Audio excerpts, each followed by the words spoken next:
Okay fine, so this is about direct redox reaction, जो कि redox reaction का first topic था. Now comes redox reaction का जो सेकंड टॉपिक है, which is actually is important. Direct redox reaction आप सबको क्लियर हो गया, ऑक्सीडेशन और रिडक्शन एक ही कंटेनर में होती है. पहली चीज, इस केस में chemical energy is converted into heat energy. दूसरी चीज, no useful work is obtained. तीसरी चीज, इस केस में कलरलेस सॉल्यूशन मिलता है, व्हाइट, मतलब कलरलेस सॉल्यूशन मिलता है फ्रॉम ब्लू कलर. तो कॉपर सल्फेट का कलर खत्म हो जाता है विद द टाइम. ये डायरेक्ट रिडॉक्स रिएक्शन की खासियतें थी. अब आता है next, which is called indirect redox reaction. Now what is this indirect redox reaction? ये इनडायरेक्ट रिडॉक्स रिएक्शन क्या है? अच्छा, जो इनडायरेक्ट रिडॉक्स रिएक्शन है, इसके कई नाम दिए गए. इसको कई जगह बोलते हैं इलेक्ट्रोकेमिकल सेल. ध्यान रखना है, कुछ भी इसमें से टर्म यूज की आपने यही चीज लिख देनी है. इलेक्ट्रोकेमिकल सेल बोल दो, गैल्वेनिक सेल बोल दो, गैल्वेनिक सेल बोल दो, कोई बात नहीं, डजंट मैटर. वोल्टिक सेल बोल दो, doesn't matter. Is that clear to all? या फिर डेनियल सेल बोल दो, कुछ भी बोल दो. इस केस में one and the same thing, किसी भी नाम में यूज हो सकता है. आपने सेम चीज लिखनी है जो भी इनमें से पूछा गया. आपने डिफरेंसेस के ऊपर नहीं जाना है. सेम एनसीईआरटी में it's one thing, that is electrochemical cell या इनडायरेक्ट रिडॉक्स रिएक्शन. तो अब इनडायरेक्ट रिडॉक्स रिएक्शन में हम करते क्या हैं? हम इस केस में we use a container.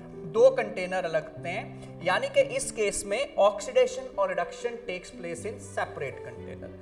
Oxidation और रिडक्शन अलग अलग कंटेनर में होती है. अगर हम बात करते हैं इनडायरेक्ट रिडॉक्स रिएक्शन की, यानी कि अगर मैंने इस केस में कंटेनर यूज करने हैं, तो यहां पे मैंने जैसे अगर कंटेनर यूज किया जिसमें जिंक सल्फेट सॉल्यूशन रखा है, let us suppose we have this as a container जिसमें मैंने जिंक सल्फेट का सॉल्यूशन रखा है, और एक और कंटेनर यूज कर रहा हूं जिसमें मैंने कॉपर सल्फेट का सॉल्यूशन डाल के रखा है. ठीक है, फाइन, लाइक दिस. ये तो इस केस में मेरे पास इस केस में there is a copper sulphate solution. यहाँ पे कॉपर सल्फेट सॉल्यूशन रखा है, और कॉपर सल्फेट सॉल्यूशन की खासियत क्या है? कॉपर सल्फेट साथ में एक्वस लिखा है, यानी कि पानी में डिसॉल्व्ड है. इस सॉल्यूशन की खासियत क्या है? इस केस में जो मैं रॉड यूज कर रहा हूं, that is copper itself.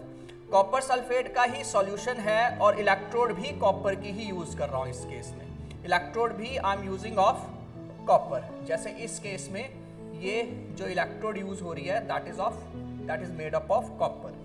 Is that clear to all? Fine. तो जिसकी इलेक्ट्रोड यूज हो रही है, उसी का इलेक्ट्रोलिटिक सॉल्यूशन भी यूज हो रहा है. क्लियर है सभी को?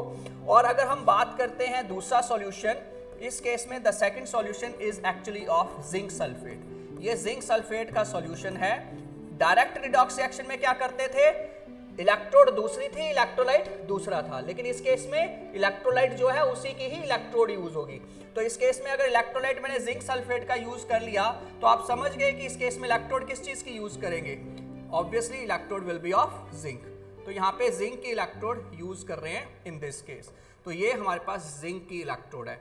दोनों इलेक्ट्रोड्स को हम कनेक्ट करते हैं थ्रू द कनेक्टिंग वायर, यानी कि यहाँ पे अगर आपके पास जिंक की इलेक्ट्रोड है, इसको कनेक्टिंग वायर से हमने कनेक्ट किया लाइक दिस. दिस इज ये कंडक्टिंग वायर, कनेक्टिंग वायर है, जो कि हमारे पास दोनों इलेक्ट्रोड्स को कनेक्ट कर रही हैं. दोनों इलेक्ट्रोड्स को कनेक्ट कर रही हैं लाइक दिस, ये, and it is over here like this. तो ये दोनों की दोनों कनेक्ट हो रही हैं बाय मींस ऑफ अ की. यहाँ पे की रखी गई है, दिस इज एक्चुअली की.